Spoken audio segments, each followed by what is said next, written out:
जय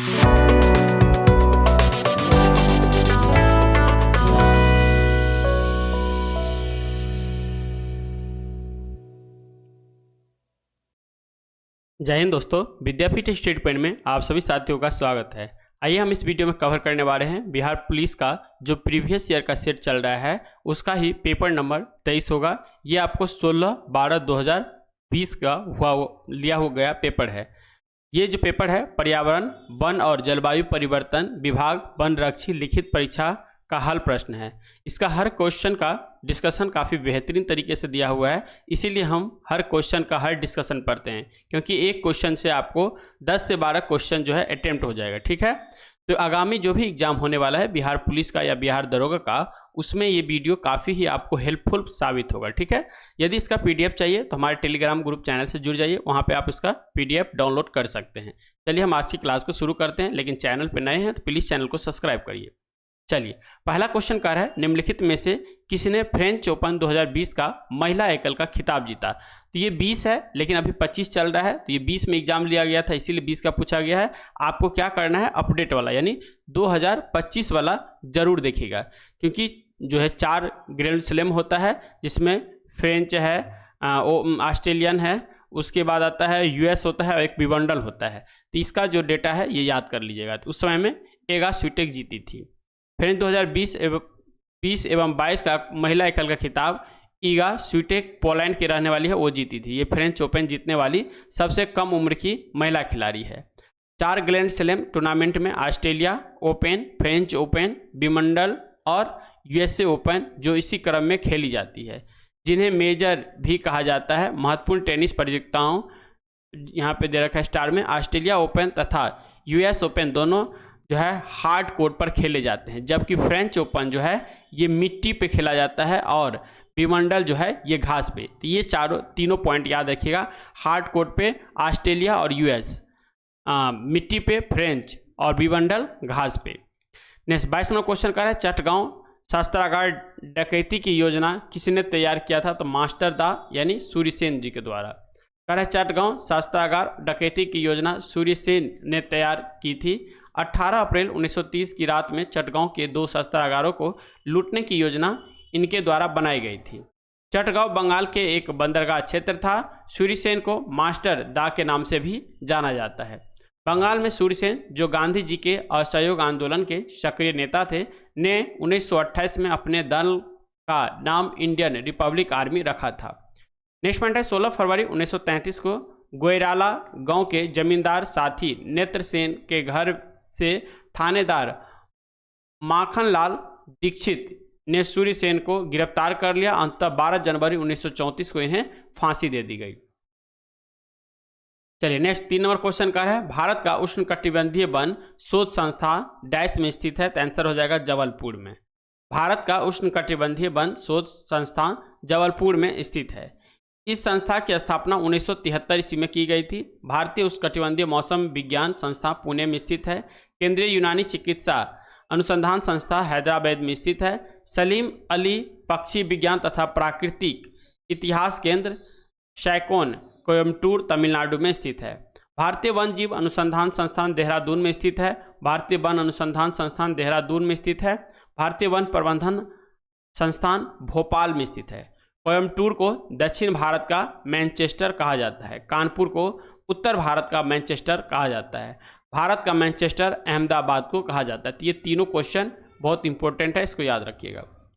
चलिए next 14 number question का है, जनजाति क्षेत्रों में पंचायती राज किस समिति से संबंधित है। तो आंसर हो जाएगा दिलीप सिंह भूरिया समिति से। दिलीप सिंह भूरिया समिति मुख्यतः जनजातीय क्षेत्रों में पंचायती राज से संबंधित है। केंद्र सरकार द्वारा जून 1994 में अनुसूचित जनजाति क्षेत्र की स्थिति का अध्ययन करने हेतु दिलीप सिंह भूरिया की अध्यक्षता में समिति का गठन किया गया। इस समिति ने 1995 में अपनी रिपोर्ट जो है प्रस्तुत की थी। 1988 में पीके थुंगन की अध्यक्षता में समिति का गठन किया गया। इस समिति ने पंचायती राज व्यवस्था को संवैधानिक दर्जा देने की जो है सिफारिश की। पंचायती राज व्यवस्था की शुरुआत 2 अक्टूबर 1959 को राजस्थान के नागौर जिला से की गई थी। भारत की पहली बालिका पंचायत का गठन गुजरात में किया गया है। नेक्स्ट 5वां क्वेश्चन कर रहा है प्रधानमंत्री सहज बिजली हर घर योजना का नाम हो जाएगा सौभाग्य योजना। कहता है प्रधानमंत्री सहज बिजली हर घर योजना का नाम सौभाग्य है। इस योजना की शुरुआत पंडित दीनदयाल उपाध्याय की जयंती पर की गई।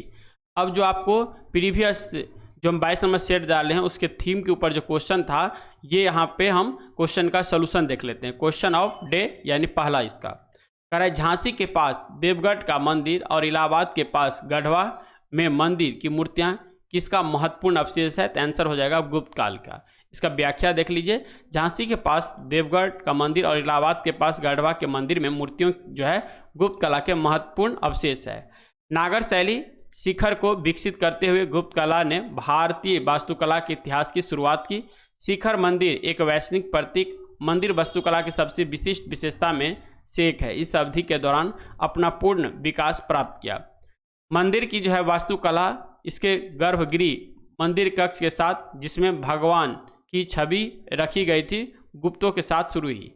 मंदिर बनाने की 3 शैलियाँ होती है।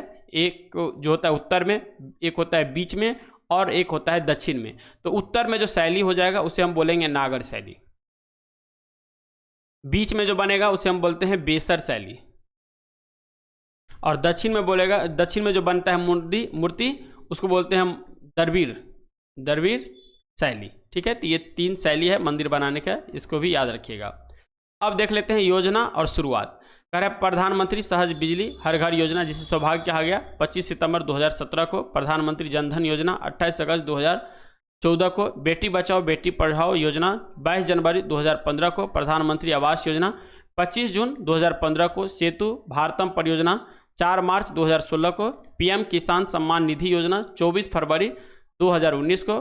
प्रधानमंत्री किसान मानधन योजना 12 सितंबर 2019 को। प्रधानमंत्री गरीब कल्याण योजना 25 मार्च 2019 को। स्वामित्व योजना 24 अप्रैल 2020 को। One nation one ration card योजना 1 जून 2020 को। पीएम युवा योजना 29 मई 2021 को। सुरक्षित हम सुरक्षित तुम अभियान 8 जून 2021 को। आयुष्मान भारत डिजिटल मिशन 27 सितंबर 2021 को। प्रधानमंत्री गति शक्ति योजना 13 अक्टूबर 2021 को। प्रधानमंत्री आदि आदर्श ग्राम योजना 14 जून 2022 को। आरोग्य मैत्री 13 जनवरी 2023 को। प्रधानमंत्री गरीब कल्याण योजना जो है गरीब कल्याण अन्न योजना ये 11 जनवरी 2023 को शुरुआत किया गया था। चलिए नेक्स्ट क्वेश्चन कर रहा है निम्न में कौन सी वैश्विक समस्या है? तो आंसर हो जाएगा आतंकवाद। आतंकवाद क्या है? वैश्विक समस्या है। नेक्स्ट 7वां क्वेश्चन कर रहा है अगस्त 2020 में निम्नलिखित में से कौन जम्मू कश्मीर का उपराज्यपाल नियुक्त किया गया था? तो उस समय में मनोज सिन्हा नियुक्त हुए थे। नेक्स्ट निम्न में से किस नदी के तट पर हाइडे स्पीच का युद्ध लड़ा गया था? तो झेलम नदी प्राचीन नाम इसका जो है बितास्ता। ठीक है, बितास्ता इसका नाम है, प्राचीन नाम यानी ऋग्वेदिक नाम जो है इसका बितास्ता है के तट पर हाइडे स्पीच युद्ध लड़ा गया था। सिकंदर को पंजाब झेलम तथा चिनाब मध्यवर्ती क्षेत्र के शासक पोरस के साथ युद्ध करना पड़ा जिसे हाइडे स्पीच या झेलम या बितास्ता के युद्ध के नाम से जाना जाता है। इस युद्ध में पोरस की जो है पराजय हुई थी। भारत विजय अभियान के तहत सिकंदर 326 ईसा पूर्व में बल्ब बैक्टीरिया वर्तमान अफगानिस्तान का क्षेत्र को जीतने के बाद काबुल होते हुए हिंदकुश पर्वत यानी खैबर दर्रा पार कर भारत आया था। सिकंदर के साथ आने वाले लेखों में नियार्कस, ऑन्सेक्रिटस और ऑस्टियोबुलस के विवरण अधिक प्रमाणिक एवं विश्वसनीय है। तो ये तीनों लेखक का याद रखिएगा, ये बहुत इंपॉर्टेंट है। नियार्कर, आर्नेसिक्रटस और ऑस्टियोबुलस। सिकंदर ने जो है निकैया एवं बौकेफाला नामक शहर बसाया। बौकेफाला सिकंदर का गुरु था अरस्तु के घोड़े का नाम जो है विसेफालस था। नेक्स्ट 9वां क्वेश्चन कर रहा है बिहार के निम्नलिखित जिला में से कौन सा बिहार के नक्शे पर सर्वाधिक पूर्व में है? तो आंसर हो जाएगा किशनगंज। बिहार के नक्शे पर किशनगंज जो है जिला सर्वाधिक पूर्व में है। बीपीएससी 56 से 59 के अनुसार बिहार के सर्वाधिक पूर्व में कटिहार स्थित है। कैमूर बिहार के सर्वाधिक पश्चिम जिला है। पश्चिमी चंपारण बिहार के सर्वाधिक उत्तरी जिला है। गया बिहार के सर्वाधिक दक्षिणी जिला है। बिहार में कुल मिलाकर के 38 जिले हैं। नेक्स्ट 10वां क्वेश्चन का है भारत में नागरिकों के मौलिक अधिकारों का संरक्षण कौन करता है? तो आंसर हो जाएगा सर्वोच्च न्यायालय यानी सुप्रीम कोर्ट। भारत में नागरिकों के मौलिक अधिकारों का संरक्षण जो है सर्वोच्च न्यायालय करता है। मौलिक अधिकार राज्य के विरुद्ध नागरिकों को प्राप्त अधिकार है। मौलिक अधिकार भारतीय संविधान में अमेरिका के संविधान से लिया गया है। मौलिक अधिकार भारतीय संविधान के भाग 3 में अनुच्छेद 12 से 35 तक वर्णित है। वर्तमान में कुल जो है 6 मौलिक अधिकार है। मौलिक अधिकार को भारतीय संविधान का मैग्ना कार्टा भी कहा जाता है। चलिए 11वां क्वेश्चन का है, भारत में कोयले के भंडार और उत्पादन के संबंध में सबसे अमीर राज्य है? तो आंसर हो जाएगा झारखंड। भारत में कोयले के भंडार और उत्पादन के संबंध में सबसे अमीर राज्य झारखंड है। झारखंड कोयला भंडार के मामले में पहले स्थान पर है, जबकि उत्पादन में दूसरे स्थान पर है। झारखंड के छोटा नागपुर पठार भारत का रूर कहा जाता है। कोयला उत्पादन में पहला स्थान जो है छत्तीसगढ़, विश्व में चीन जो है पहला स्थान पे है और भारत में पहला स्थान में छत्तीसगढ़ है। कोयला परंपरागत ऊर्जा का जो है स्रोत का उदाहरण है।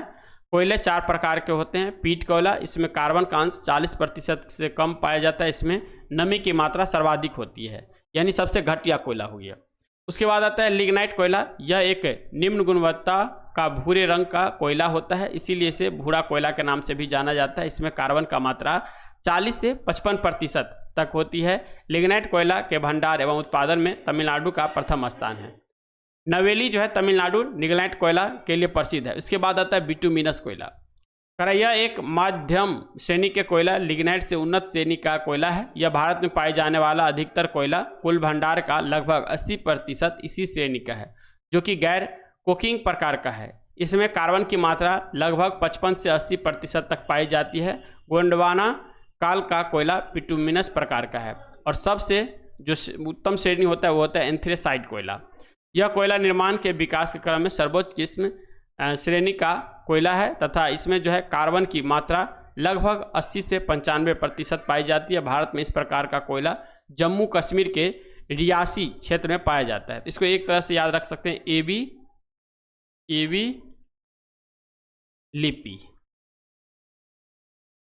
ठीक है। एंथ्रासाइट, बिटुमिनस, लिग्नाइट, पीट। चलिए 12वां क्वेश्चन कर रहा है, बिहार के डैश जिले में नागी बांध स्थित है? तो आंसर हो जाएगा जमुई जिले में।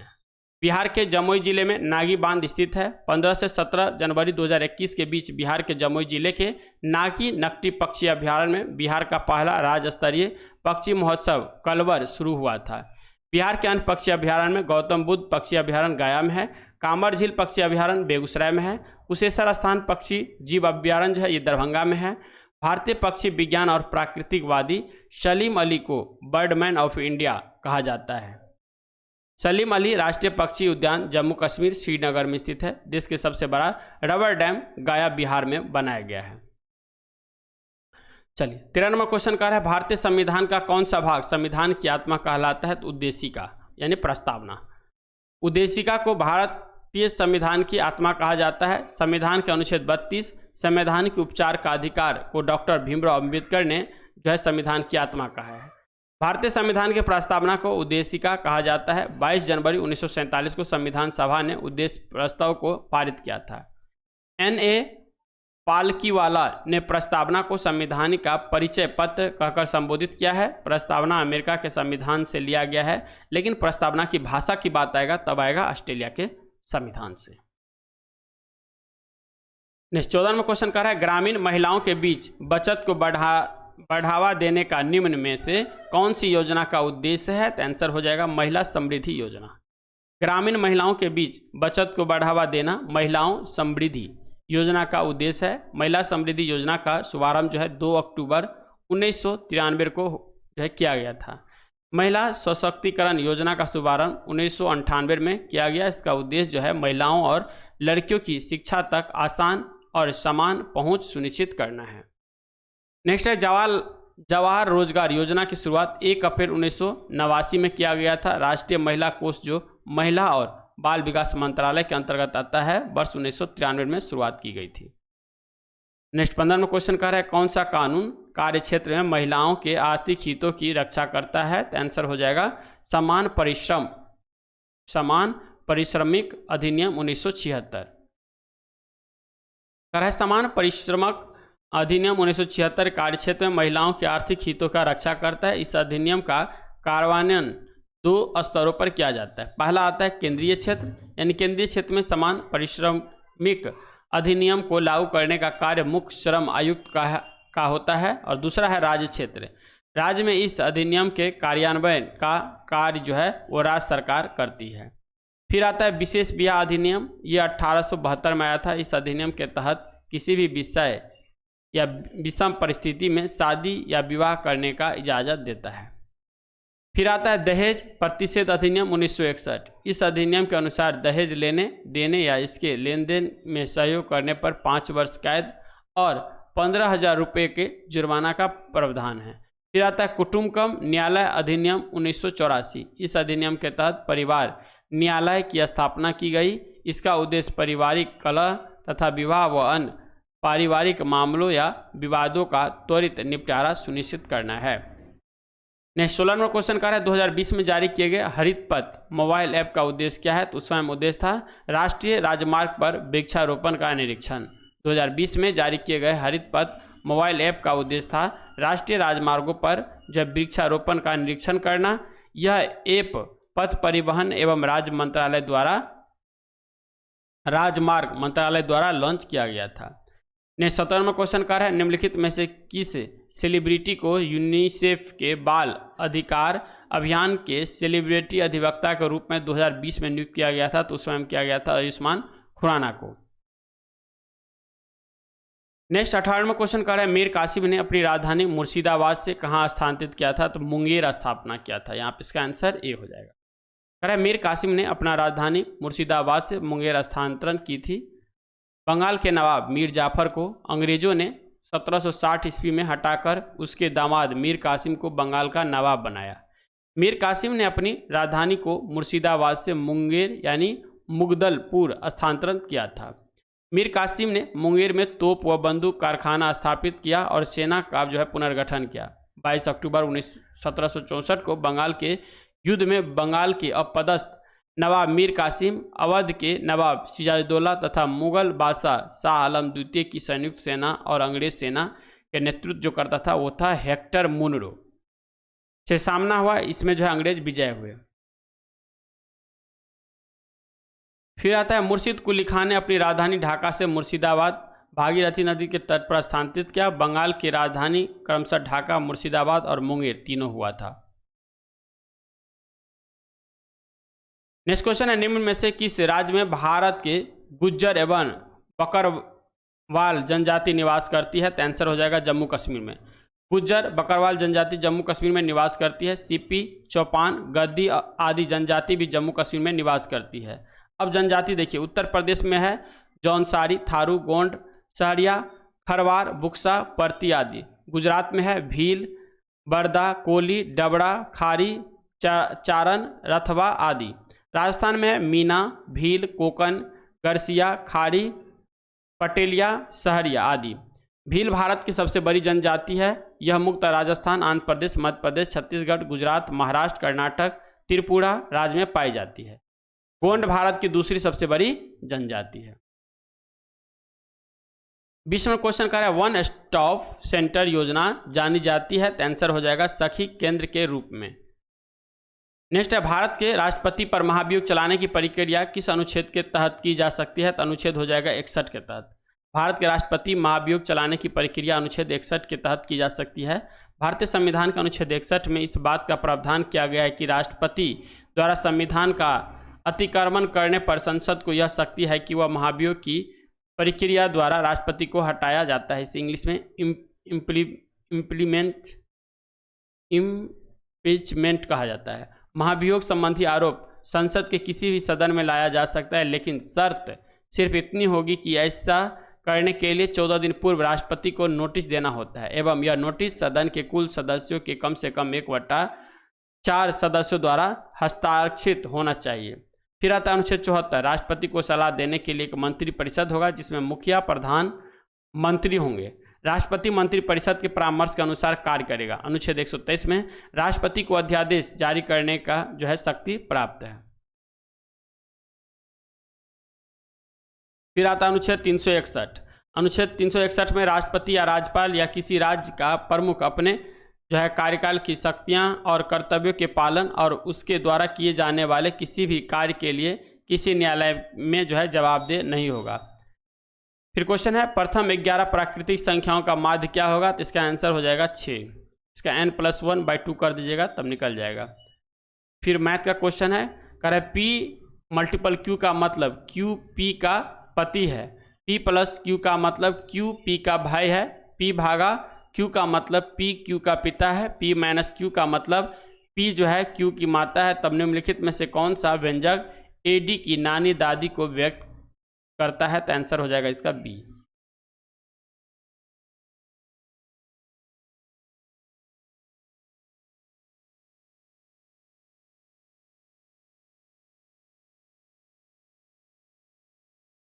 फिर यहाँ पे 24वां क्वेश्चन दे रखा है, कह रहा है यदि उत्तर पश्चिम दक्षिण बन जाए, दक्षिण पश्चिम पूरब बन जाए, इसी प्रकार अन्य भी तो दक्षिण क्या बनेगा, तब आंसर हो जाएगा इसका D, उत्तर पूरब बन जाएगा।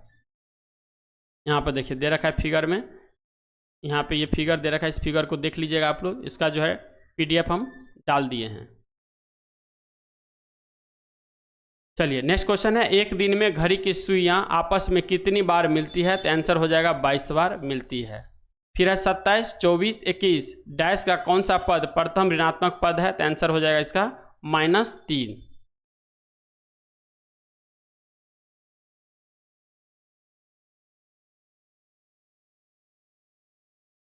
चलिए नेक्स्ट क्वेश्चन कह रहा है एक जलाशय घनाभ के रूप में है जिसकी चौड़ाई 20 मीटर है। यदि जलाशय से 18 किलोमीटर पानी को हटाया जाता है, जो जल स्तर 15 मीटर नीचे चला जाता है, तो जलाशय की लंबाई है, तो आंसर हो जाएगा 60 मीटर।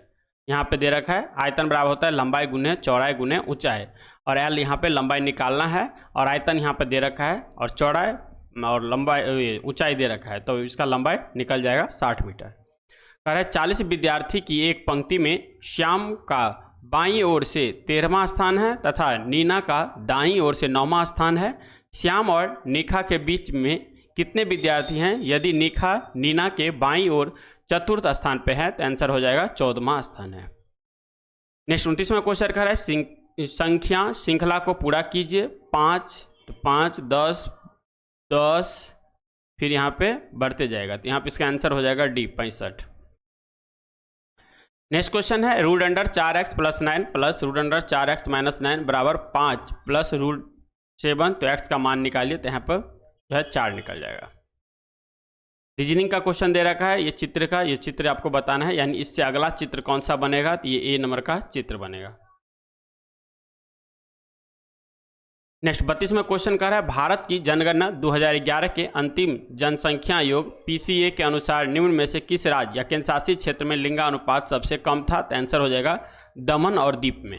कह रहा है भारत की जनगणना 2011 के अंतिम जनसंख्या योग PCA के अनुसार दमन और दीप के केंद्र शासित प्रदेश में सबसे कम लिंगानुपात है। दमन व दीप का लिंगानुपात 618 है। सर्वाधिक लिंगानुपात वाले केंद्र शासित प्रदेश पुदुचेरी, जहां पे 1037 है। बिहार का लिंगानुपात 918 है। राज्य में हरियाणा का लिंगानुपात सबसे कम है, जहां पे 879 है। नेक्स्ट है वर्तमान में दादर और नागर हवेली और दमन और दीप एक केंद्र शासित प्रदेश बन गया है। सबसे ज़्यादा लिंगानुपात वाला केरल राज्य है, जहाँ पे 1084 है। नेक्स्ट क्वेश्चन है 2020 में होप मिशन 2 मार्क्स किस देश के द्वारा प्रक्षेपित किया गया, तो आंसर हो जाएगा UAE।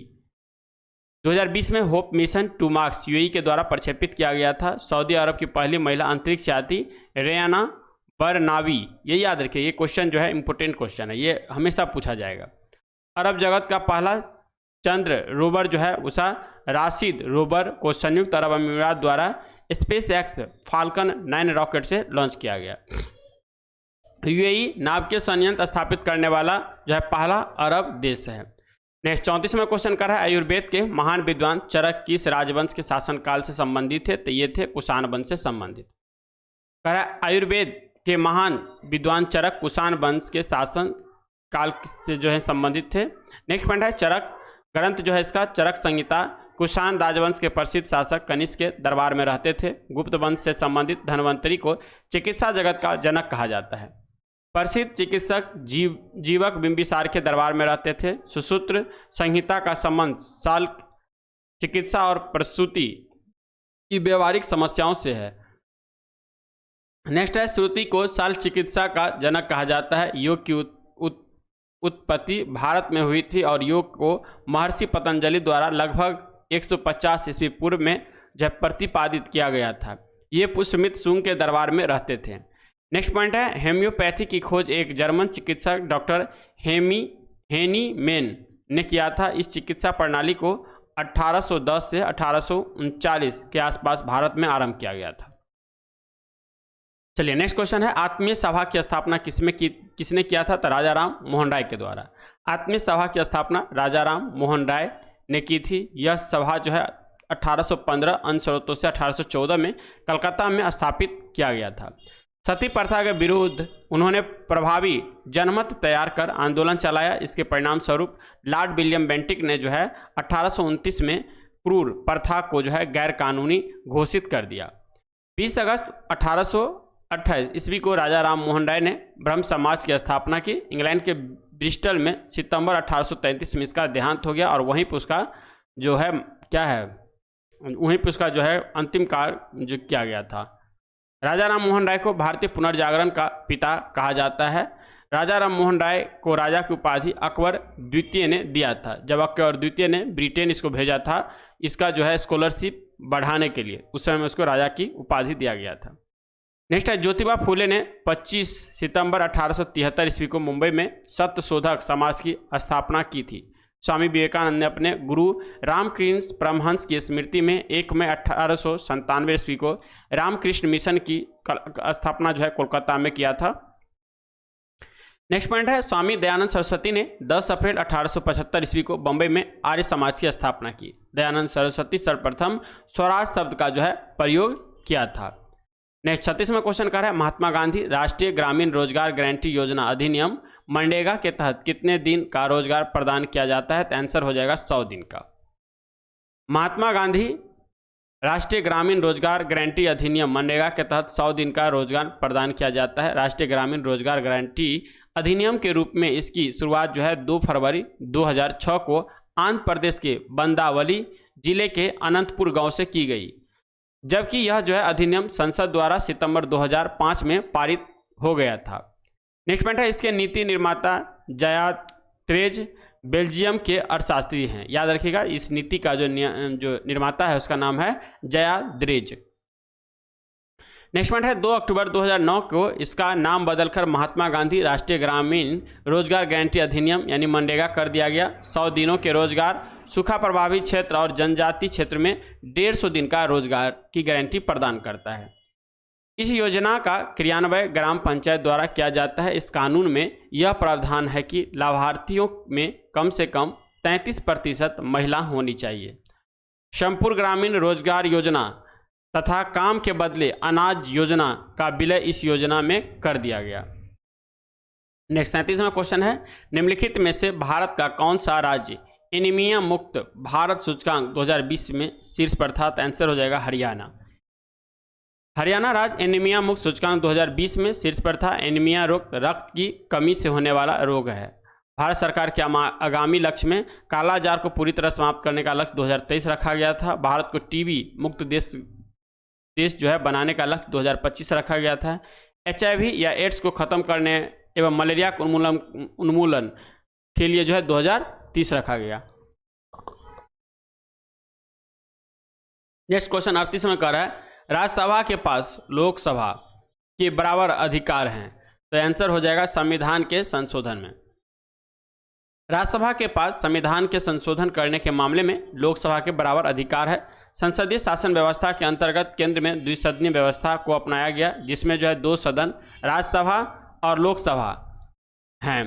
राष्ट्रपति राज्यसभा एवं लोकसभा के सम्मिलित रूप से संसद कहा जाता है, अर्थात राष्ट्रपति संसद का अभिन्न अंग होता है। यह अनुच्छेद 79 में कहा गया है।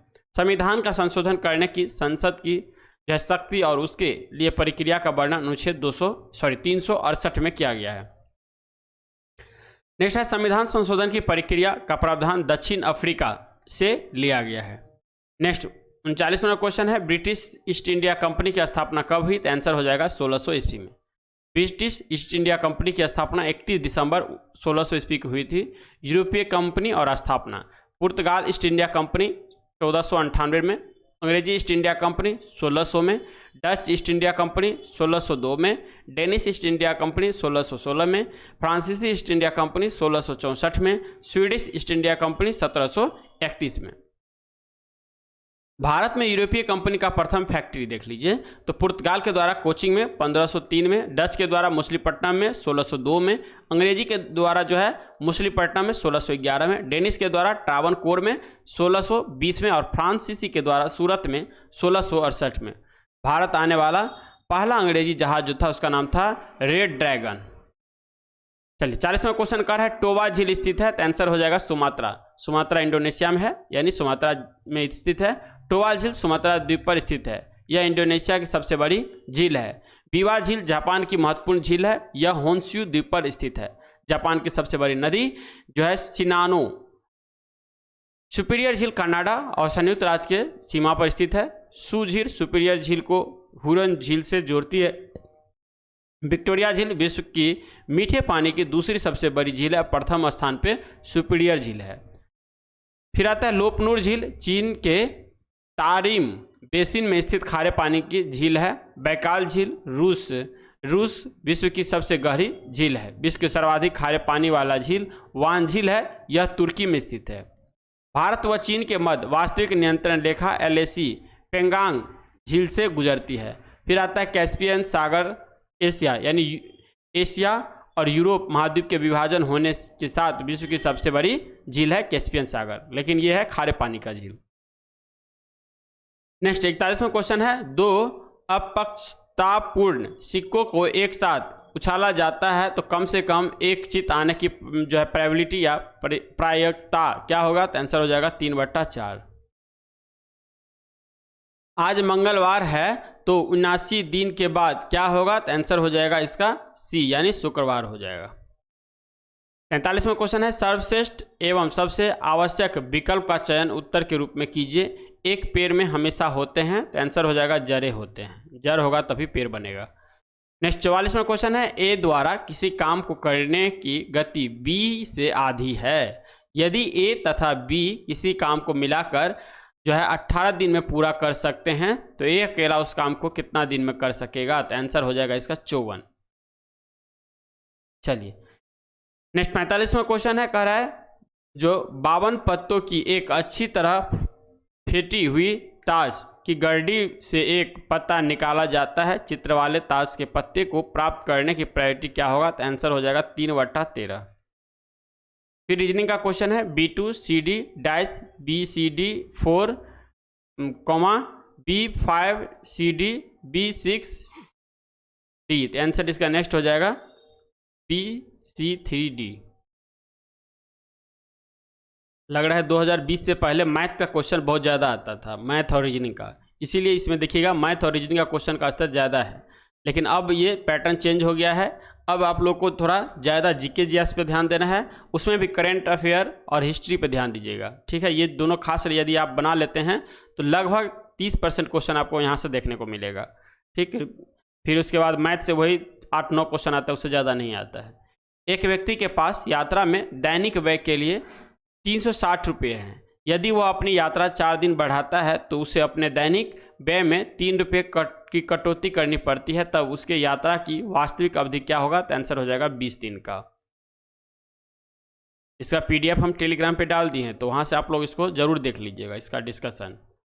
चलिए नेक्स्ट क्वेश्चन है, कह रहा है एक संख्या के 80% का, 75% का, 66.67% का, 25% का मान 600 है, तो उस संख्या का जो है 80% क्या होगा? तो ये यहाँ पे दे रखा है सॉल्यूशन, इसको देख लीजिएगा। इसका आंसर हो जाएगा 4800। फिर यहाँ पे फिगर बनाना है, तो देखिए यहाँ पे ये फिगर इसको डिनोट करेगा, तो अगला फिगर जो होगा ये किसको डिनोट करेगा? तो यहाँ पे D हो जाएगा आंसर, ठीक। यहाँ पे दे रखा है D आंसर। नेक्स्ट 50वां क्वेश्चन कर है 30 मीटर कपड़ा बेचने पर एक व्यक्ति को 6 मीटर कपड़े के विक्रय मूल्य के बराबर लाभ होता है, तब उसका लाभ प्रतिशत क्या होगा? तो आंसर हो जाएगा C। इसको ऐसे भी लिख सकते हैं 30 बेचने पर SP बराबर 6, बेचने पर विक्रय मूल्य के बराबर, तो यहाँ पे इसका आंसर हो जाएगा 6 विक्रय मूल्य, तो 6 घटा दीजिएगा तो क्या हो जाएगा, क्रय मूल्य हो जाएगा, तो यानी इसका 24 हो जाएगा। ठीक है, तो 6/24 कर दीजिए, गुने 100 कर दीजिए, तो ये हो जाएगा 25%। चलिए नेक्स्ट क्वेश्चन कर रहा है यहाँ पे 51 नंबर, कह रहा है ग्राफ ऊपर में दे रखा था, इस क्वेश्चन को देख लीजिएगा। कुल स्टाफ में महिलाओं का प्रतिशत तो 41.67% होगा। अधिकारी वर्ग में पुरुष कर्मचारी का प्रतिशत जो है यहाँ पे 63.64 हो जाएगा। कह रहा है लिपिक स्टाफ में पुरुष एवं महिलाओं कर्मचारी में अंतर, तो यहाँ पे घटा दीजिएगा तो ये 10,000 हो जाएगा। कह रहा है कुल स्टाफ में पुरुष और महिलाओं का सन्निकट अनुपात क्या हो जाएगा, तो यहाँ पे 7:5 हो जाएगा। अधिकारी तथा गैर अधिकारी पुरुषों की संख्या में अंतर, यहाँ पे 70,000 हो जाएगा। अब देखिए कह रहे हैं निम्नलिखित में से किस वैज्ञानिक को 2 बार नोबेल पुरस्कार से सम्मानित किया गया है, एक बार भौतिक के लिए और दूसरी बार रसायन शास्त्र के लिए, तो आंसर हो जाएगा मैडम क्यूरी को। मैडम क्यूरी को 2 बार नोबेल पुरस्कार से सम्मानित किया गया था। मैडम क्यूरी को 1903 में रेडियो सक्रियता की खोज के लिए भौतिकी का नोबेल पुरस्कार दिया गया तथा 1911 में रेडियम के शुद्धिकरण और पोलेनियम की खोज हेतु उन्हें रसायन का नोबेल पुरस्कार मिला था। 2 बार नोबेल पुरस्कार प्राप्त करने वाली महिला मैडम मैरी क्यूरी थी। मैडम मैरी क्यूरी की एक ऐसी वैज्ञानिक है जिसके द्वारा खोजे गए धातु का नाम उनके देश के नाम पर रखा गया था। यह जो है पोलेनियम है, जो कि पोलैंड के नाम पे रखा गया था। अल्बर्ट आइंस्टीन को 1921 में प्रकाश के विद्युत प्रभाव की व्याख्या के लिए नोबेल पुरस्कार मिला था। नेक्स्ट है मूली एक स्थानांतरित है, तो मूली जड़ का स्थानांतरण है। कह रहा है मूली एक स्थानांतरण है जड़ का। जड़ का विकास मूलांकुर से होता है। अब मुख्य मूसला जड़ों का रूपांतरण तुर्क रूप ये हो जाएगा मूली का, कुंभी रूप शलजम, क्वाकार गाजर का, शंकुआकार हो जाएगा, क्वाकार बोले शंकुआकार हो जाएगा, गाजर होता है, गांठदार हो जाएगा मिराबिलिस या शकरदन। उसके बाद आरोही मूल पान हो जाएगा, पुलकित जरे ये डहेलिया या सातावर हो जाएगा, आधी पादप मूल आर्किड हो जाएगा, मनी काम्य जरे जो हो जाए अम्बा हल्दी या अंगूर करेला, शोषणी मूल राइजोफोरा हो जाएगा, श्वांगी कारण मूल सिंघारा हो जाएगा। नेक्स्ट 58वां क्वेश्चन का है निम्नलिखित में से जो है कौन सा रोग विषाणु जनित है, तो आंसर हो जाएगा एड्स, एडे पोचे हिम खटरा हरे, ये इसका ट्रिक होता है। दिए गए विकल्पों में एड्स रोग विषाणु जनित है। एड्स का मतलब होता है एक्वायर्ड इम्यून डिफेंस सिंड्रोम। इस रोग के विषाणु का नाम HIV human immune defence virus होता है।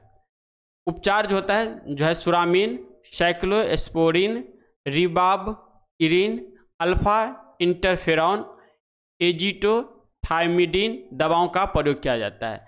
HIV CD4 टी लिम्फोसाइट को नष्ट करके जो है प्रतिरक्षा प्रणाली को कमजोर कर देता है। प्लेग जो है ये एसिनिया फेस्टिस जीवाणु के कारण होता है। तपेदिक या क्षय रोग माइकोबैक्टीरियम ट्यूबरकुलोसिस जीवाणु के कारण होता है। टिटनेस जो होता है वो होता है क्लोस्ट्रीडियम टिटेनी जीवाणु के कारण होता है।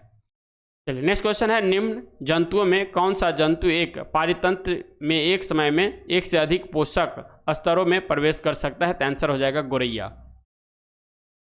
गोरैया एक पारितंत्र में एक समय में एक से अधिक पोषक स्तरों में प्रवेश कर सकता है। पारितंत्र की उत्पादकता को प्रभावित करने वाला सर्वाधिक महत्वपूर्ण कारक सूर्यताप है।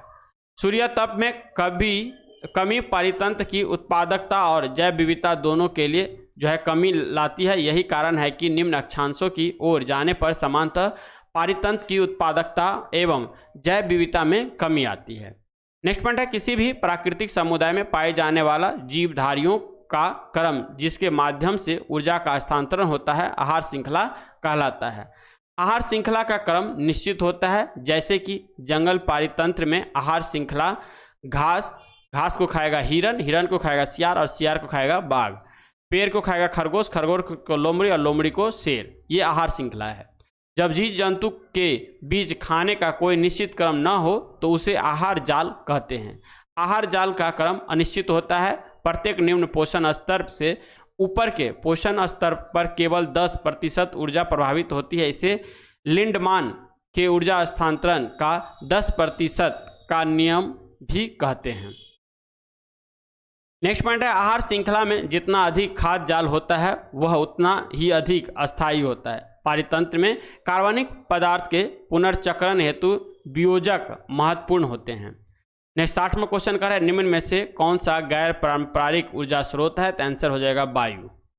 वायु गैर पारंपरिक ऊर्जा का स्रोत है। वह ऊर्जा का स्रोत जो कभी समाप्त नहीं हो सकता है तथा जिसे नवीनीकृत किया जा सके गैर परंपरागत ऊर्जा का स्रोत कहलाता है। जैसे कि सौर ऊर्जा हो गया, पवन ऊर्जा हो गया, ज्वारीय ऊर्जा हो जाएगा, भूतापीय ऊर्जा हो जाएगा, बायोगैस हो जाएगा, परमाणु ऊर्जा, cell gas, biodiesel, ethanol, hydrogen ऊर्जा इत्यादि गैर पारंपरिक ऊर्जा का स्रोत है। जिसके स्रोत सीमित हो तथा जिसका नवीनीकरण नहीं किया जा सके परंपरागत ऊर्जा स्रोत कहलाते हैं। जैसे कि कोयला, पेट्रोलियम, लकड़ी, चारकोल, सूखा गोबर, खनिज तेल, प्राकृतिक गैस आदि। भारत में पहला सीएनजी स्टेशन 1982 में तमिलनाडु के नागपट्टनम में जो है लगाया गया था। कृषि अवशेष से सीएनजी उत्पादन करने वाला भारत का पहला जैव सीएनजी संयंत्र महाराष्ट्र में स्थित है। नेक्स्ट 61वां क्वेश्चन कह रहा है, सूर्य सहित सभी तारों में ऊर्जा का स्रोत है। तो आंसर हो जाएगा हाइड्रोजन नाभिक का हीलियम नाभिक में संलयन। संलयन अभिक्रिया होता है जिसमें 4 हाइड्रोजन जो है मिल करके एक नाभिक का निर्माण करता है। आगे देखेंगे, सूर्य सहित सभी तारों में ऊर्जा का स्रोत हाइड्रोजन नाभिकों का हीलियम नाभिकों में संलयन होता है। वह नाभिकीय अभिक्रिया जिसके फलस्वरूप 2 हल्के नाभिक परस्पर संयुक्त होकर एक भारी और अस्थायी नाभिक का निर्माण करते हैं नाभिकीय संलयन कहलाती है। हाइड्रोजन बम जिसकी संधारिक क्षमता परमाणु बम से कई गुना ज़्यादा होती है के निर्माण में नाभिकीय संलयन का सिद्धांत निहित है। जैसे यहाँ हाइड्रोजन 4 हाइड्रोजन दे रखा है, यहाँ पे 3 हाइड्रोजन दे रखा है। पहला होता है ट्राइटियम और जो है इसका 3 समस्थानिक होता है। हाइड्रोजन का कितना? 3 समस्थानिक होता है। नेक्स्ट है, यह अभिक्रिया लगभग 10⁻⁶ सेकेंड में समाप्त हो जाती है। इस क्रिया में उत्पन्न न्यूट्रॉन पुनः प्लूटोनियम या यूरेनियम पर प्रहार कर उसे विखंडित करते हैं। इस कारण हाइड्रोजन बम की सहारिक क्षमता परमाणु बम की तुलना में कई गुना अधिक होती है। नेक्स्ट पॉइंट है, वह नाभिकीय अभिक्रिया जिसके फलस्वरूप एक भारी नाभिक विखंडित होकर 2 हल्के नाभिक में परिवर्तन हो जाते हैं तथा ऊर्जा की एक विशाल राशि विमुक्त होती है, नाभिकीय विखंडन कहलाती है।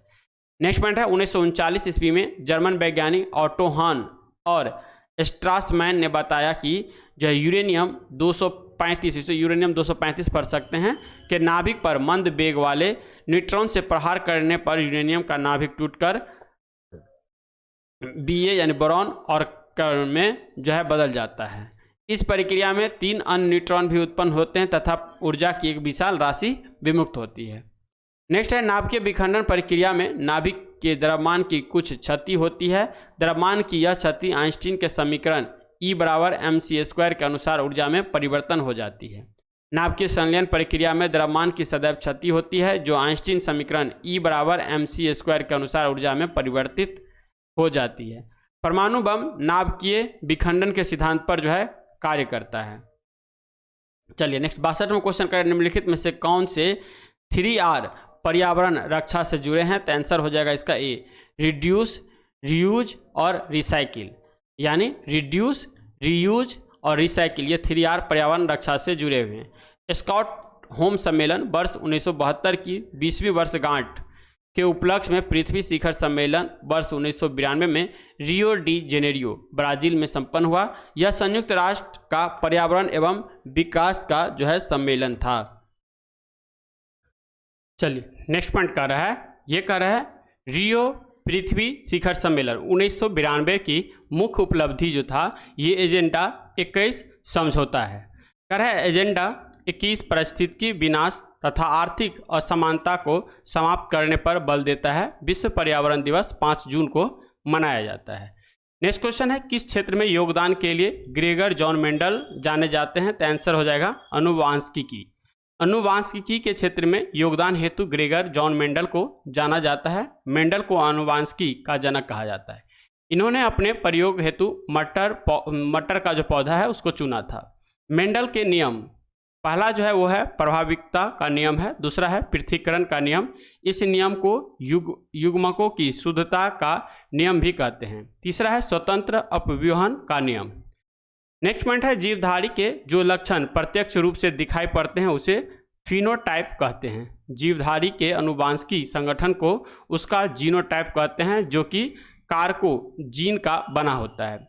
नेक्स्ट पॉइंट है डब्ल्यू वाहसन ने जो है 1905 में सर्वप्रथम जेने हिक्स नाम का उपयोग किया था। जोहानसन ने जो है सर्वप्रथम जीन शब्द का प्रयोग किया। गुलमोहर अपूर्ण प्रभाविकता तथा मानव रक्त वर्ग सप्रभाविकता मेंडल के नियम के जो है अपवाद हैं। नेक्स्ट 64वां क्वेश्चन है निम्न में से कौन सी गैस की वजह से अम्ल वर्षा होती है? तो आंसर हो जाएगा यहाँ पे सी, SO2 और एवं नाइट्रस ऑक्साइड। ठीक है, इसे हम कहते हैं सल्फर डाइऑक्साइड, इसको कहते हैं नाइट्रस ऑक्साइड। पर है SO2 एवं NO2 गैस की वजह से अम्ल वर्षा होती है। वर्षा जल को अम्लीय बनाने के लिए मुख्यतः सल्फर डाइऑक्साइड यानी SO2, नाइट्रोजन ऑक्साइड NO2 का नाइट्रस ऑक्साइड N2O उत्तरदायी है।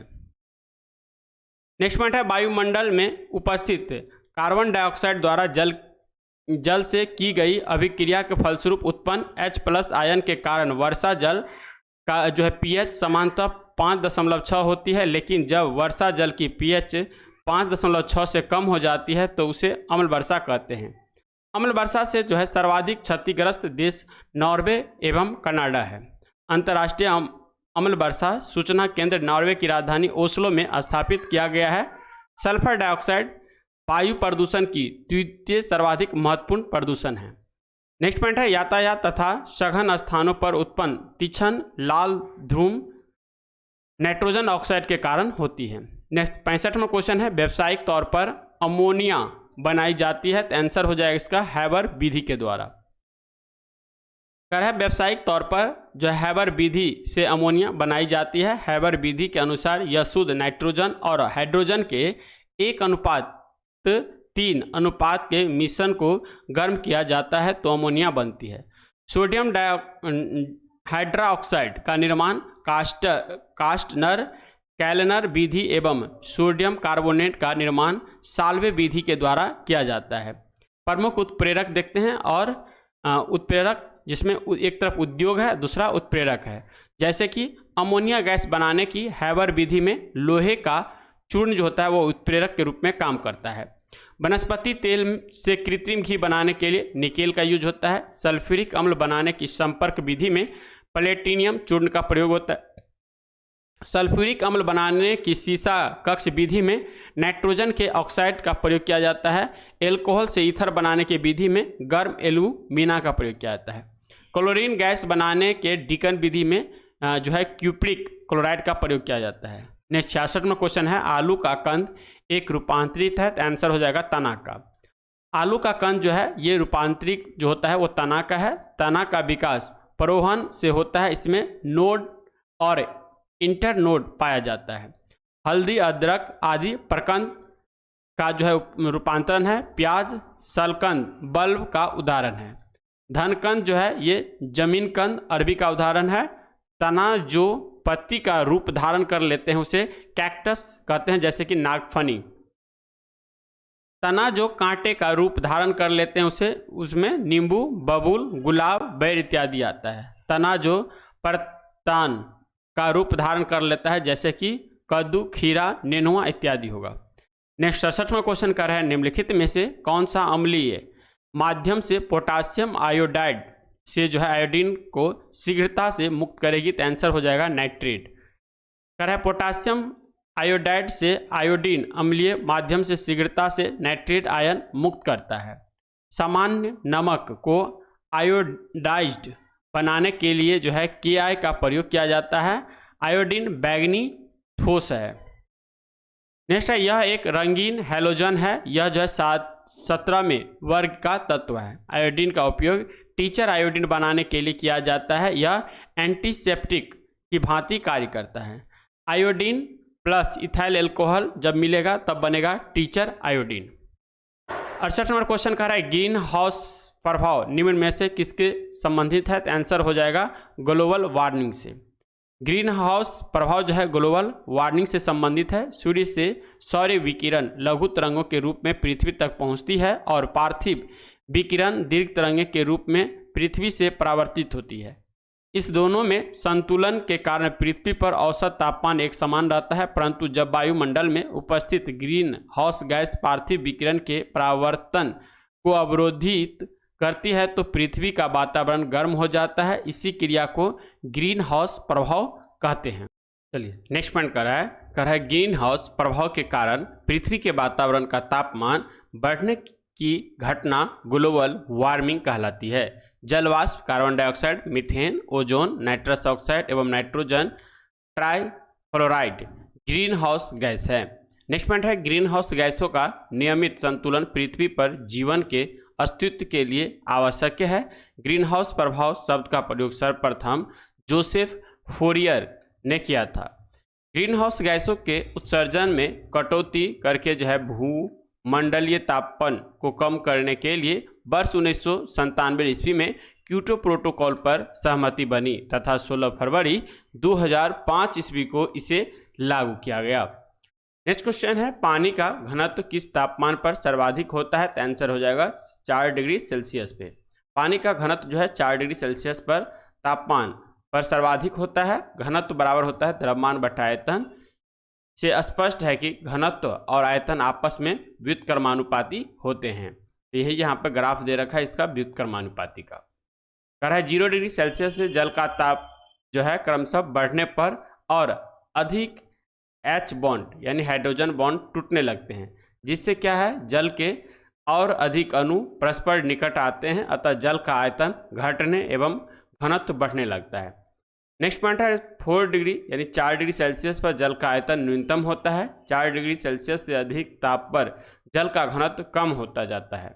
4 डिग्री सेल्सियस पर जल का घनत्व सबसे अधिक प्राप्त होता है। 0 डिग्री सेल्सियस से 4 डिग्री सेल्सियस तक जल का घनत्व बढ़ता है। द्रवों के घनत्व तथा प्रसार गुणांक का मापन के लिए जो है पाइक्नोमीटर नामक यंत्र का प्रयोग किया जाता है। द्रवों का आपेक्षिक घनत्व जो है मापने हेतु हाइड्रोमीटर, याद रखिएगा घनत्व मापने आपेक्षिक घनत्व होगा तब हो जाएगा हाइड्रोमीटर का प्रयोग किया जाता है। यदि रहेगा आर्द्रता तब हो जाएगा हाइग्रोमीटर। ठीक है, इस घनत्व को हम इस तरह से ग्राफ में भी देख सकते हैं। ऐसे ग्राफ बना लीजिएगा और मान लीजिए यहाँ पे 4 डिग्री सेल्सियस है, तो यहाँ पे क्या है 4 डिग्री सेल्सियस पर जल का घनत्व जो है सर्वाधिक होगा, तो ये ग्राफ ऐसे जाएगा। पहले क्या है घनत्व 4 डिग्री पर 0 डिग्री पर कम होगा, फिर 4 डिग्री पर हाईएस्ट हो जाएगा, फिर कम होगा, और यही आयतन रहेगा तो आयतन ऐसे बनेगा, यानी 4 डिग्री सेल्सियस पे कम रहेगा।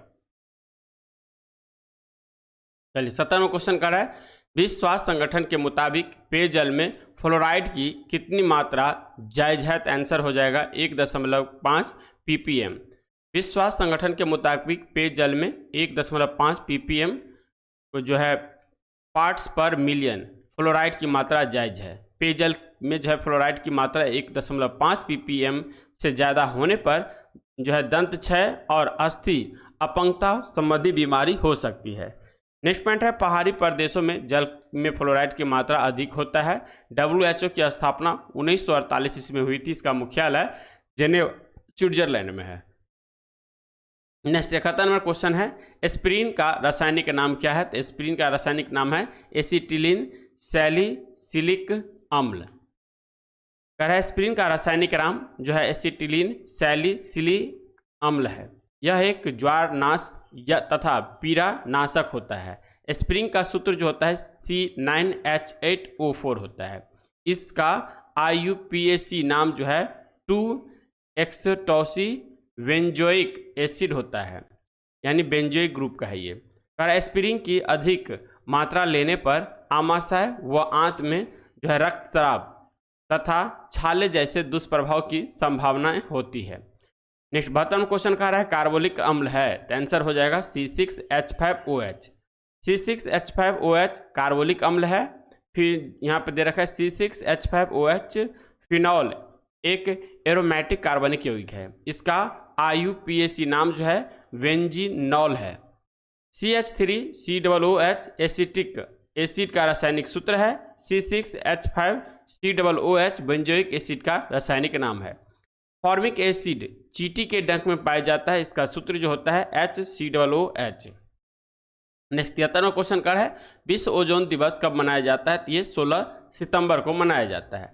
विश्व ओजोन दिवस जो है 16 सितंबर को मनाया जाता है। ओजोन क्षरण को रोकने के उद्देश्य से मॉन्ट्रियल प्रोटोकॉल 16 सितंबर 1987 को हुआ था। ओजोन परत समतापमंडल में पाया जाता है। चार्ल्स प्रेवी तथा हेनरी विसेन नामक वैज्ञानिक ने ओजोन परत की खोज की थी। अटलांटिका के ऊपर ओजोन परत में छिद्र की खोज फॉरमैन, गार्डनर एवं सेंकलेन नामक वैज्ञानिक ने किया था। पहला ओजोन दिवस जो है ये 1995 में मनाया गया। ओजोन परत पराबैंगनी किरणें से हमारी रक्षा करता है। ओजोन जो है ऑक्सीजन के 3 परमाणु से मिलकर बना होता है, इसीलिए इसका जो फार्मूला होता है O3 होता है। पर्यावरण संबंधी दिवस, सप्ताह एवं माह देख लीजिए। जैसे विश्व प्राकृतिक संरक्षण दिवस जो है ये 28 जुलाई को मनाया जाता है। विश्व प्राकृतिक आवास दिवस 3 अक्टूबर को मनाया जाता है। विश्व आपदा नियंत्रण दिवस जो है ये 13 अक्टूबर को मनाया जाता है। विश्व पर्यावरण संरक्षण दिवस 26 नवंबर को मनाया जाता है। राष्ट्रीय प्रदूषण रोकथाम दिवस जो है ये 2 दिसंबर को मनाया जाता है। राष्ट्रीय ऊर्जा संरक्षण दिवस 14 दिसंबर को मनाया जाता है। वन महोत्सव जो है जुलाई का प्रथम सप्ताह जो होता है उसे वन महोत्सव कहा जाता है। नेक्स्ट 54वां क्वेश्चन कह रहा है सामान्य नेत्र रेटिना पर बनने वाला प्रतिबिंब होता है, तो आंसर हो जाएगा वास्तविक और उल्टा। सामान्य नेत्र में रेटिना पर बनने वाला प्रतिबिंब वास्तविक एवं उल्टा होता है। रेटिना जो है फोटोग्राफिक फिल्म की भांति कार्य करता है। रेटिना पर वास्तविक, उल्टा तथा वस्तु से छोटा प्रतिबिंब बनता है। रेटिना में 2 प्रकार की कोशिकाएं होती है। पहला होता है रोड सेल और दूसरा होता है कोन सेल। तो रोड सेल जो होता है यह प्रकाश की तीव्रता का नियंत्रण करता है और कोन सेल जो होता है यह प्रकाश के रंग का जो है निर्धारण करता है। रेटिना के पीत बिंदु यानी येलो पॉइंट पर सर्वाधिक स्पष्ट प्रतिबिंब बनता है। रेटिना के ब्लाइंड बिंदु पर कोई प्रतिबिंब नहीं बनता है। आइरिस का कार्य है आंख में जाने वाले प्रकाश की मात्रा को नियंत्रण करना। एक सामान्य व्यक्ति में स्पष्ट दृष्टि की न्यूनतम दूरी जो होता है वो 25 cm होता है। नेक्स्ट 75वां क्वेश्चन कर है वर्गीकरण की आधारीय इकाई है, तो आंसर हो जाएगा जाति। जाति जो होता है वो वर्गीकरण का आधार इकाई होता है। वर्गीकरण का अध्ययन जो है टैक्सोनॉमी कहलाता है। वर्गीकरण का जनक अरस्तु को तथा आधुनिक वर्गीकरण का जनक जो है कैरोलस लिनियस को कहा जाता है। वर्गीकरण का आधार जीवों का लक्षण यानी कैरेक्टर है। वर्गीकरण की श्रेणी में आता है जगत, फिर संघ, फिर वर्ग, फिर गण, फिर कुल, फिर वंश, फिर जाति। ठीक, 5 जगत वर्गीकरण प्रणाली के जनक जो है R.H. हिटेकर को जो है कहा जाता है। नेक्स्ट 76वां क्वेश्चन कर रहा है पसीने में समानतः उपस्थित खनिज लवण होता है, तो आंसर हो जाएगा सोडियम क्लोराइड। पसीने में समानतः सोडियम क्लोराइड नामक खनिज लवण होता है। श्वेत ग्रंथि द्वारा निकलने वाला पसीना एक जलीय द्रव है जिसमें नमक NaCl, कुछ मात्रा में यूरिया NH2, CONH2, लैक्टिक अम्ल इत्यादि होते हैं। कुछ पदार्थों के उत्सर्जन में भी सहायता करता है। नेक्स्ट पॉइंट है तेल ग्रंथि शिवम द्वारा कुछ स्टेरोल, हाइड्रोकार्बन एवं मोम जैसे पदार्थों का निष्कासन होता है। यह स्राव त्वचा को सुरक्षात्मक तैलीय कवच प्रदान करते हैं। नेक्स्ट पॉइंट है यूरिया। यूरिया देखिएगा तो कह रहा है यूरिया ही वह प्रथम कार्बनिक यौगिक है जिसका जो है प्रयोगशाला में संश्लेषण किया गया था। जर्मन वैज्ञानिक वोहलर ने जो है सबसे पहले कृत्रिम विधि से यूरिया बनाया था। यह सफ़ेद क्रिस्टलीय नाइट्रोजन युक्त कार्बनिक यौगिक है जिसमें जो है लगभग 46.6% नाइट्रोजन पाया जाता है। इसका मुख्य उद्देश्य जो है, मुख्य उपयोग जो है वो है नाइट्रोजन उर्वरक के रूप में करते हैं। यह मानव मूत्र में भी पाया जाता है। हवा के संपर्क में आने पर यह अमोनिया गैस बनाती है जो मूत्रालय के पास तीखी दुर्गंध करता है। नेक्स्ट है यूरिया का जो उत्पादन है द्रव अमोनिया तथा कार्बन डाइऑक्साइड की क्रिया द्वारा होता है। यूरिया को कार्बामाइड यानी CONH2 भी कहते हैं। यूरिया में नाइट्रोजन की उपस्थिति एमाइड के रूप में होती है। किडनी की पथरी कैल्शियम ऑक्जिलेट यानी CaC2O4 की बनी होती है। कैल्शियम ऑक्जिलेट जो है टमाटर में प्रचुर मात्रा में होती है। पोटासियम सल्फेट का सूत्र जो होता है K2SO4 और आयरन सल्फेट का सूत्र FeSO4 होता है। नेक्स्ट 77वां क्वेश्चन है, रक्त का हृदय की ओर विपरीत प्रवाह निम्नलिखित में से कौन सी रक्त वाहिका में होता है? तो आंसर हो जाएगा इसका शिरा में। रक्त का हृदय की ओर विपरीत प्रवाह शिरा में होता है। शिरा जो है वेन में अशुद्ध रक्त का प्रवाह होता है। मानव शरीर में रक्त की शुद्धिकरण फेफड़ों में होता है। रक्त परिवहन तंत्र में फेफड़ा हो गया, फेफड़ा से फुसफुसी शिरा हो जाएगा, फिर बाईं आलिंद में जाएगा, फिर जो है बाईं निलय में जाएगा, फिर महाधमनी में, फिर शरीर में, फिर शिरा में, फिर दाईं आलिंद में, फिर दाईं निलय में, फिर फुसफुस धमनी में, फिर फेफड़ा में। यही प्रक्रिया जो है चलती रहती है। अब आता है धमनी तथा शिरा में अंतर, आर्टरी और वेन। धमनी जो है ये रुधिर को हृदय से अंग की ओर ले जाता है, जबकि शिरा जो है ये रुधिर को अंग से हृदय में लाती है। धमनी होता है यह लाल रंग की होती है, जबकि शिरा यह गहरे लाल और नीले बैगनी रंग की होती है। धमनी जो है इसमें कपाट वॉल्यूम नहीं पाया जाता है, जबकि इसमें जो है शिरा में कपाट वॉल्यूम पाया जाता है। इसकी दीवार मोटी तथा पेशी होती है, जबकि शिरा का इसकी दीवार पतली तथा लचीली होती है। धमनी जो है उसमें फुसफुसी यानी पल्मोनरी धमनी को छोड़कर सभी धमनियों में ऑक्सीजन युक्त रुधिर बहती है, जबकि शिरा में देखिएगा तो पल्मोनरी यानी फुसफुस शिरा को छोड़कर सभी शिराओं में कार्बन डाइऑक्साइड युक्त रुधिर बहता है। चलिए नेक्स्ट क्वेश्चन का है, निम्न में से कौन सी वायुमंडलीय परत रेडियो संचार में मदद करती है? तो आंसर हो जाएगा आयन मंडल। वायुमंडल के आयन मंडल जो है परत रेडियो संचार में मदद करती है। आयन मंडल यानी आयनोस्फीयर वायुमंडल की चौथी परत है। आयन मंडल में आयनों अर्थात विद्युत आवेशित कणों की प्रधानता है, इसीलिए आयन मंडल रेडियो तरंगों को पृथ्वी पर परावर्तित करके संचार व्यवस्था को संभव बनाता है। इस मंडल में अरोरा ऑस्ट्रेलिस व अरोरा बोरियोलिस जैसी परिघटनाएं घटित होती है, जो एक प्रकार की सौर्यिक तूफान से निष्कासित इलेक्ट्रॉन तरंगें होती है। फिर आता है सबसे नीचे वाला मंडल, क्षोभ मंडल यानी ट्रोपोस्फेयर। वायुमंडल की सबसे निचली परत संवहन मंडल, परिवर्तन मंडल अथवा क्षोभ मंडल की संज्ञा दी जाती है। इसको विक्षोभ मंडल भी कहा जाता है। इस परत का ट्रोपोस्फेयर के रूप में नामकरण जो है टिजेरेंस डी वोल्ट ने किया था। क्षोभ मंडल की ऊंचाई जो है विषुवत वृत्त पर सबसे अधिक, क्योंकि तेज वायु प्रवाह के कारण ताप का अधिक ऊंचाई तक संवहन हो पाता है। फिर आता है क्षोभ मंडल पारिस्थितिकी मौसम एवं जलवायु की दृष्टि से सर्वाधिक महत्वपूर्ण है, क्योंकि मौसमी संबंधी सभी घटनाएं यहीं पे होती है क्षोभ मंडल में ही, जैसे कि वाष्पीकरण, संघनन, वर्षण, कोहरा, बादल, ओस, पाला, हिमवर्षा, ओलावृष्टि, जल वर्षा, बादलों की गरजना, त्वरित झंझारित चक्रवात इत्यादि घटित होती है। फिर आता है समताप मंडल यानी स्ट्रेटोस्फेयर। क्षोभ मंडल के ऊपरी वाली परत है। इस मंडल में प्रारंभ में तापमान स्थिर होता है, परंतु 20 किलोमीटर की ऊंचाई के बाद तापमान में अचानक वृद्धि होने लगती है। ऐसे ओजोन गैसों की उपस्थिति के कारण है जो कि पराबैंगनी किरणों को अवशोषित कर तापमान को बढ़ा देता है। यह मंडल मौसमी गतिविधियों यानी आंधी, तूफान, चक्रवात इत्यादि से मुक्त होती है, इसीलिए वायुयान यानी वायुयान का जो चालक होता है यहाँ विमान उड़ाना पसंद करते हैं। चलिए नेक्स्ट क्वेश्चन कर रहे हैं यहाँ पे, किसी पदार्थ का क्वथनांक दाब में वृद्धि के साथ डैश होता है? तो आंसर हो जाएगा बढ़ता है। किसी पदार्थ का क्वथनांक दाब में वृद्धि के साथ बढ़ता है। निश्चित ताप पर द्रव का वाष्पन में बदलाना वाष्पन कहलाता है तथा इस निश्चित ताप को द्रव का क्वथनांक कहलाता है। प्रायः क्वथनांक एवं संघनन ताप समान होता है। दाब बढ़ाने पर क्वथनांक बढ़ता है और दाब घटाने पर क्वथनांक क्या है? घट जाएगा। प्रेशर कुकर में दाब बढ़ने पर जल का क्वथनांक बढ़ जाता है, जिससे जल की गुप्त ऊष्मा का मान जो है बढ़ जाता है, फलस्वरूप खाना जल्दी पक जाता है। इसके विपरीत पहाड़ों पर दाब कम होने के कारण क्वथनांक जो है 100 डिग्री से भी कम हो जाता है, इसलिए खाना वहाँ पे देरी से पकता है। नेक्स्ट है, अशुद्ध मिलाने से द्रव का क्वथनांक जो है बढ़ जाता है। क्वथनांक दाब का समानुपाती होता है। दाब का ऐसा मात्रक जो पास्कल भी होता है, लेकिन यहाँ पे देखिएगा तो न्यूटन प्रति मीटर स्क्वायर होता है, जिसे हम पास्कल भी कहते हैं। 80वां क्वेश्चन है, द्विबीज पत्री पादप का पर्ण होता है? तो आंसर हो जाएगा पृष्ठाधारी। द्विबीजी पत्री पादप का पर्ण जो होता है पृष्ठाधारी होता है। पृष्ठाधारी पर्ण इस प्रकार की पर्ण संरचना के खम्भ ऊपरी बाह्य त्वचा के नीचे उपस्थित होता है।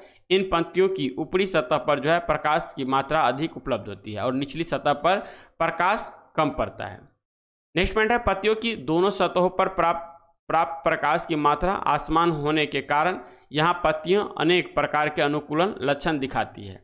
नेक्स्ट पॉइंट है, आवृत्ति बीजी पौधे को दो मुख्य वर्गों में विभाजित किया जाता है। पहला होता है एक बीजपत्री और दूसरा होता है द्विबीजपत्री। एक बीजपत्री के प्रमुख लक्षण और द्विबीजपत्री के प्रमुख लक्षण देख लेते हैं। कह रहा है इसके जो है जड़ें प्रायः अधिक विकसित नहीं होते हैं, जबकि इसका जड़ तंत्र जो है अधिमूल एवं इसकी शाखाएं के साथ फैली रहती है। एक बीजी में देखते हैं इसके जो है पुष्प के भाग 3 या उसके गुणांक में होते हैं, जबकि इसमें जो है पुष्पों के भाग 4 या 5 के गुणांक में होते हैं। इसमें जो है संवहन पूल में कैम्बियम नहीं पाया जाता है, इसमें संवहन पूल में कैम्बियम पाया जाता है। फिर आता है एक बीजी पत्री के कुछ महत्वपूर्ण कुल और पौधे, जैसे कि लिली एसी, इसमें लहसुन, प्याज, सतावर आदि आता है। फिर आता है ग्रेमिनी कुल, इसमें गेहूं, मक्का, चावल, गन्ना, ज्वार, बाजरा, बांस, दूब घास, जौ, जय इत्यादि आता है। फिर आता है पालमी, पालमी में नारियल, तार, सुपारी, खजूर आदि आता है। फिर आता है म्यू जेसी, इसमें केला आता है। अब आता है द्विबीजपत्री के महत्वपूर्ण कुल एवं पौधे, जैसे कि क्रूसीफेरी, इसमें मूली, शलजम, सरसों, फूलगोभी आदि आता है। मालवेसी में कपास, भिंडी, गुड़हल आदि आता है। फिर आता है लेग्यूमिनेसी, इसमें कत्था, मटर, अरहर, मूंगफली, सेम, सोयाबीन, अमलतासा, गुलमोहर, बबूल, चना, इमली, लाजबंती, शीशम, नील इत्यादि जो है ये आता है लेग्यूमिनेसी। फिर आता है कंपोजिटी, कंपोजिटी में सूरजमुखी, सलाद, जीनिया, जंगली, भंगड़ा, गुलदाउदी, गेंदा आदि आता है। फिर आता है रूटेसी में नींबू, संतरा आदि आता है। फिर आता है कुकर बिटेसी कुल, उसमें देखिएगा तो तरबूजा, खरबूजा, कद्दू, परवल आदि आता है। फिर आता है रोजेसी कुल, इसमें सेब, नाशपाती, गुलाब, रसभरी आदि आता है। फिर आता है मिडटेसी कुल, इसमें जो है अमरूद, यूकेलिप्टस, जामुन, मेहंदी आदि आता है। फिर आता है अम्बेलिफेरी, इस कुल में धनिया, जीरा, लौंग, सौंफ, गाजर आदि आता है। फिर आता है सोलेनेसी, इस कुल में आलू, बैगन, लाल मिर्च, तंबाकू, टमाटर, बेलाडोना, धतूरा आदि आता है। फिर आता है रेननकुलेसी, रेननकुलेसी में देखिएगा तो इसमें बटर कप, काला जीरा इत्यादि आता है। चलिए नेक्स्ट क्वेश्चन है यहाँ पे, आगम शब्द के अनेकार्थ को कौन सा समूह प्रकट करता है? तो आंसर हो जाएगा अन्ना, ज्ञान, शास्त्र। फिर आता है निम्नलिखित में से बसंत का पर्यायवाची नहीं है, तो आंसर हो जाएगा कालानाथ, जबकि ऋतुराज, मधुमास और कुसुम माकर ये सब इसका पर्यायवाची शब्द है। कालानाथ का पर्यायवाची शब्द जो होता है वो होता है चंद्रमा। ठीक है, करें निम्नलिखित में से धनुष का पर्यायवाची शब्द नहीं है, तो आंसर हो जाएगा मेदिनी। मेदिनी जो है इसका पर्यायवाची शब्द नहीं है, क्योंकि मेदिनी जो होता है वो पृथ्वी का पर्यायवाची शब्द होता है, पृथ्वी का। ठीक है, देखिए आगे देख लेते हैं। निम्न शब्दों में से धनुष का पर्यायवाची शब्द मेदिनी नहीं है। धनुष का पर्यायवाची शब्द कोडन, पिनाक या सारंगा है। मेदिनी पृथ्वी का पर्यायवाची शब्द है। पृथ्वी के अन्य पर्यायवाची शब्द में धरा, धरणी, क्षिति, वसुंधरा, भू, इला, धारा, धरित्री आदि है। नेक्स्ट क्वेश्चन है, कौन सा विलोम शब्द युग्म अनुप्रयुक्त है? तो आंसर हो जाएगा अंतर का अंदर। ये गलत हो जाएगा, क्योंकि अंतर का अंदर नहीं होगा, अंतर का हो जाए, अंदर का क्या हो जाएगा, बाहर होना चाहिए, और अंतर का क्या होना चाहिए, बाय होना चाहिए। बाकी सारा क्या है, सही है।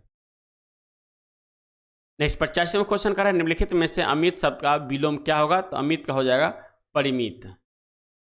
फिर क्वेश्चन है, कुलांगर शब्द के उचित वाक्य का चयन कीजिए। तो आंसर हो जाएगा यहाँ अपने ही कुल को नाश करने वाला।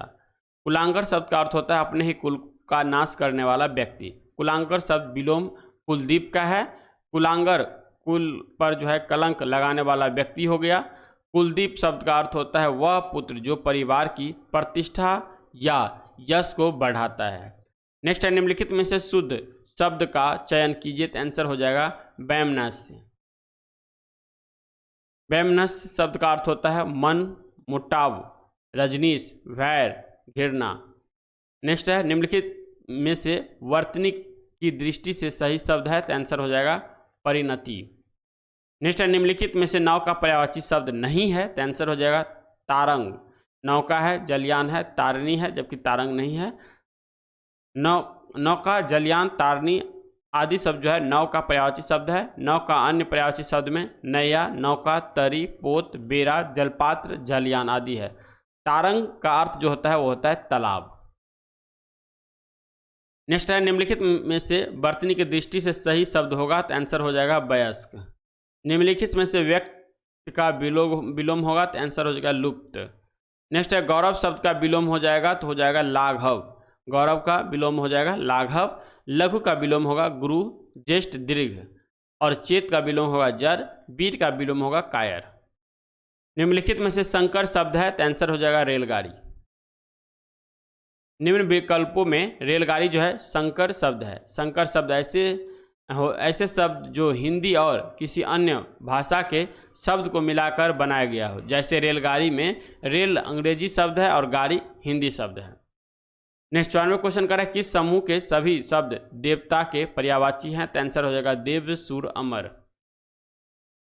शंकर के पर्यायवाची शब्द में महादेव, त्रिनेत्र, चंद्रशेखर, चंद्रमौली, हर, भैरवी आदि आता है। राकेश का पर्यायवाची शब्द में चंद्र, निशाकर, चंद्रमा, सुधाकर आदि आता है। नेक्स्ट है उदव, तर्ण शब्द जो है किसका तत्सम रूप है, तो आंसर हो जाएगा आवटन का। फिर यहाँ पे पैसेज दे रखा है, इस पैसेज को आप लोग को क्या करना है, रीड करना है, सारे पैसेज पढ़िएगा। और उसका देखिए 96 क्वेश्चन है शोकाकुल शब्द का संधि विच्छेद क्या होगा, तो आंसर हो जाएगा सुख, जोर, आकुल। नेक्स्ट है लिच्छवियों को भिक्षापात्र स्मृति स्वरूप देने के क्या कारण था, तो आंसर हो जाएगा लिच्छवियों के प्रति स्नेह भाव था। नेक्स्ट 98 क्वेश्चन है तथागत का समार्थी शब्द क्या है, तो आंसर हो जाएगा बुद्ध। आनंद महात्मा बुद्ध के शिष्य थे। नेक्स्ट है तथागत अपने शरीर को अधिक चलाने के पक्ष में क्यों नहीं थे, तो आंसर हो जाएगा तथागत निर्वाण प्राप्त करने के लिए शरीर को नहीं चलाना चाहते थे। नेक्स्ट लास्ट क्वेश्चन है तथागत और आनंद के बीच कौन सा रिश्ता था, तो आंसर हो जाएगा तथागत और आनंद के बीच गुरु शिष्य का रिश्ता था। तो यहाँ पे ये 100 क्वेश्चन जो है कंप्लीट होता है। फिर मिलते हैं नेक्स्ट वीडियो में, तब तक के लिए जय हिंद, जय भारत।